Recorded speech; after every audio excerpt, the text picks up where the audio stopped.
Welcome to episode 9 of Truth Seekers. I'm your host, Bryan Radzin, of course. Hopefully you recognize me by now, but if not, you will soon. A lot of things have been going on for sure, as they pretty much always have throughout history, throughout generations.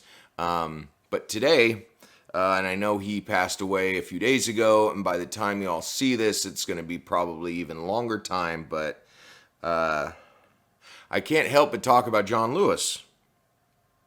Well, more specifically, Good Trouble and how that can relate to us in our present time, what we can do, what we've already been doing. You know, getting off our asses to do something. Good Trouble. Goes back to the old quote. I'm not even sure who said it now, but might have been Emerson, someone like that, maybe Thoreau. When there are unjust laws, we are unduly required to break the law. Maybe it's Mark Twain. But think about it. If the law is wrong, we're obligated to break the law. Now, that's not saying that if we think the crime of murder is wrong, we should just go ahead and start murdering people. No, of course not. We shouldn't do that. But what it means is us humans have evolved and progressed, sometimes at, slower than a snail's pace. It happens. I mean, it eventually happens, right? Progress happens. Sometimes it's slow. How do we push the ball forward? Well, sometimes when people are so set in their ways and set in generationally ingrained, racial sensitivities, it's hard to get rid of. It takes a chisel or a hammer, or maybe just the right vocalization, right? Relating to people. So that's what it really comes down to. Relating to people. So Good Trouble, right? So today's age, we have an election coming up. We have a lot of protests boiling over in the streets that have really been there, and things have been going on for ages. I often question whether the increased shooting of unarmed people by police, or should I say, in particular, unarmed black people by the police, it's probably always been going on. Obviously, it's always been going on. I just question sometimes whether it's happening more now or we're just seeing it more because everybody has a supercomputer in their pocket and a camera and a video machine camera, whatever you want to call it. And, it's hard. It's hard to know, really, whether it's happening more or not. Obviously, there'd be passionate opinions on both sides. Probably is happening a little more, maybe, considering the leadership. The president, George W. Bush, did cause Obama to come in office, our first African-American president. First African-American president caused Trump to come into office because of the backlash. Now, with this country's history, I can't expect that we'd have any less of a backlash against our first black president, but again, he pushed the envelope. He pushed the envelope forward, progress. Sometimes pushing progress through uncomfortable situations is good trouble. Putting yourself on the line, knowing you may get arrested, but putting forth as much passion and as much energy as the situation deserves, because some of us deserve to be fought for. We all deserve to be fought for, but some of us need some extra help because of history, because of stories, because of our family, because of whoever has told us for years that, the other person is the problem, they're the problem, don't ever, cross them. Don't ever let them cross you, kind of thing. But, okay, so where do we go from here? You know, with that history. Well, we have to put our life on the line, like I was saying.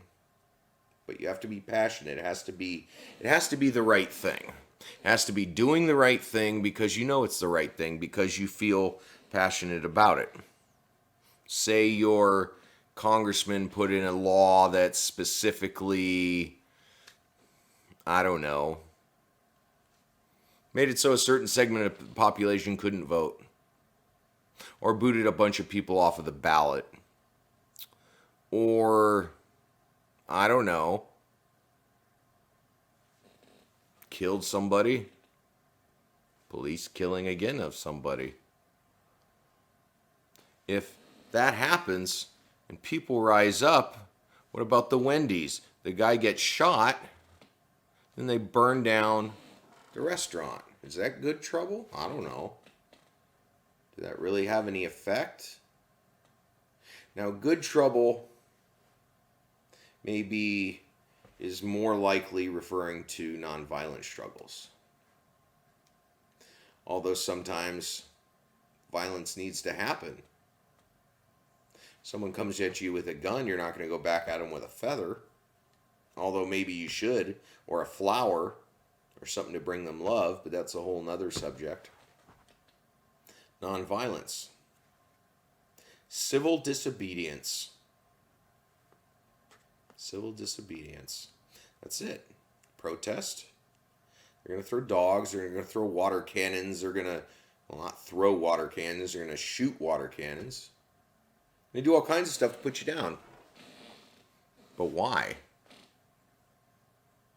Because you threaten the system that they've put in. When we stand up for what we believe in, when we stand up for the lesser of us, when we stand up for people we otherwise might not have, people we don't even agree with, but we stand up for them because they're human. Why isn't this happening right now? Why isn't this happening during these protests? Why aren't opposite sides getting together? Because, you know, like I've heard a comedian and other people say before, when did rednecks become such a fan of the police? When did people who were gun rights owners, and I'm definitely not equating gun rights owners or gun owners and gun rights people with rednecks. That's certainly not what I'm doing. All I'm saying is when did they become such a fan of the police? I mean, if you talk to anybody, and I'll certainly do some episodes on guns and gun control, or, you know, some conversations at least to get it going. Most of the time when you talk to people and you ask them, well, why do you have 50 guns and 2,000 rounds of ammo? 5,000, 10,000, whatever. They'll usually say, well, you know, I have to keep these in case of a tyrannical government takes over. In case they come trying to snatch us away. Well, the protests, federal marshals and stuff are starting to back off now, but what do you call it when you have Americans standing up for their First Amendment rights of free speech, petitioning their government for redress of grievances, all that, freedom of press, when they're utilizing that, and then you have unmarked vans with men in fatigues and no identifying marks, no identifying anything, and you have them shoved into vans and taken away and arrested, and who knows. Now, granted, a lot of these people were probably let go because that's, protesters. They basically arrest them just to get them out of the way. So if you call unmarked vans, people getting thrown in, unnamed government officials, wouldn't you call that the very essence of a tyrannical government? Wouldn't you call it the very essence of an unmarked big black SUV coming by and snatching someone off the street and driving away. Wouldn't you call that a police state? I mean, wouldn't you call that hypocrisy? When you have these same gun rights people who have always complained about saving and stockpiling against a tyrannical government come out on the sides of the government. Like literally what is going on. Shows your hypocrisy. All of us humans have it. I've talked about it before in a previous episode. A lot of times, although these episodes may overlap. But what do you call that? That is hypocrisy. So standing up to that, standing up to a directly tyrannical government, I don't think there's anything more American. I don't think there's anything,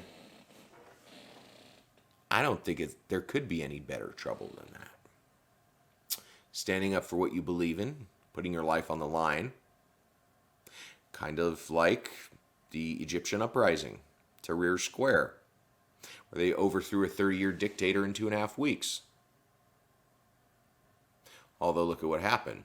A few years later, they do elect their first democratically elected person ever. He ends up getting arrested and given the death penalty. The military retakes back over, who took over the first time. Then somehow one of their generals ends up running and becomes president. Now that's exactly what happened in 2011, and it took them about 9 or 10 years to circle back. Was that good trouble worth it, even though in the end it didn't pan out? Well, of course it was. We can't let these people just walk all over us. We can't let these fascist dictator wannabes and people that actually are authoritarian, corporate, oligarchical, I mean, you could insert 15 definitions right there, or 15 adjectives. So what's the point? We got to get out there and stand up. We got to get out there, make good trouble by putting ourselves on the front lines, protest against some of these really big, I was going to say inefficiencies, but it's a little bit more than that. Deficiencies would probably be better. Standing up against that, even though that's pretty hardcore, it needs to be done. This is a multi-pronged attack, so that's not the only thing that needs to be done. We still need our congressmen and senators bombarded with letters and phone calls, so much so that they have to pay attention. I mean, how did some of these senators and congressmen change their votes on health care, if you look back at any number of things. The town halls, when everybody came and started screaming at them, and they were finding that everywhere they went, and so were all their colleagues. Somehow their words changed after that. Somehow they voted how the people wanted. I mean, it's not rocket science how all this works, right? It's a regular human thing. You pressure somebody, you keep putting pressure, and until they feel threatened, they're not going to budge. But when they do, they will do whatever the hell we want. Because we are the people. We are their boss. It's time to start showing the elites and the gatekeepers of this country that we're not going to put up with your shit anymore. We're going to come, and we're going to come fast, and there's nothing you can do about it. I'm not saying we're going to commit violence. Of course not. That is not, expressly not what I'm saying. However, we gather enough people. In this day and age, me being a firm believer in critical mass has been a little hard to bring into our newer society, considering the virus and everything else going on. But it still needs to happen. Critical mass. Why is the protest now working when Occupy Wall Street didn't? It's all good trouble. Maybe it's just the time. Maybe they're being more exact. Or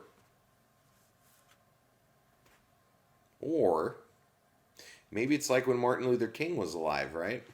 Now, not that someone didn't try to assassinate him in the late 50s, because that did happen. Stabbed, I believe. But, I mean, it goes back to him giving the, I have a dream speech. All the avenues of racial equality that he was seeking. People, of course, didn't like that at the time, thought he was going too far. But when did he get shot? When he really started going after the money people, the gatekeepers, trying to bring in the poor people's campaign, changing the economics, that's when he got cut down. So this is what we got to do. That's what Occupy Wall Street was trying to attack, was those same economic systems. And it didn't really seem to work out for them. Although you have, people attacking our centuries and generations and millennia long, racial equity problems in this country, in this world, really. Dark skin, light skin. It's a problem everywhere. Are we finally ready to get past all this? Being human to each other?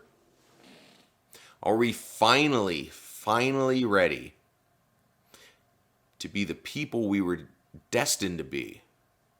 Because we love each other. We see each other in ourselves. And we would never want to harm another person because we'd be harming ourselves. There's a lot of ways this can go in the future. We can ignore, it can get worse, we can try and we can fail, or we can try and try and try and try and try and try till we succeed. And it will happen. Again. Martin Luther King said the arc of the moral universe is long, but it bends towards justice. Guess who does the bending? It's us. We do the bending. We can make that arc longer or shorter. We do have the power. We do have the energy. And we do have the good trouble to get into when obedience is just not okay anymore. Civil disobedience is the only way to make real change. Nonviolent civil disobedience, I guess would be the civil part. Think about it. We all show up, love each other, are nice. What are they going to do? Kill or arrest millions of people? No, of course not. We have to maybe rethink that in this day and age because of this virus thing. But it can be done if it's important enough. If the reason for us standing up even matters to us anymore. Does it? Do we care about making this a better world? Do we care about our brothers getting cut down in cold blood? Do we care that another mom is crying because they have to bury their kid? Do we care about that? Or not because it's not happening to us? Maybe that's the problem. When something happens to one of us, it happens to all of us. This is what we have to do, is unite around just our human behaviors, our human essence. We can do it. We can do it. We have the energy and the drive, right? The good trouble to get into. Maybe different for different people in different situations and different areas and environments, but you know what? There's something the same about it, something human about it. Because you're standing up for what's right, not what's right now, not what's wrong, what's right. Stand up.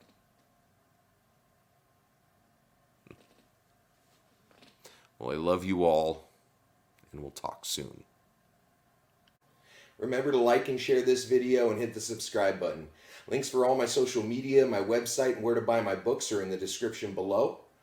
Love and gratitude will find a way. We just have to keep the conversations going. See you all soon.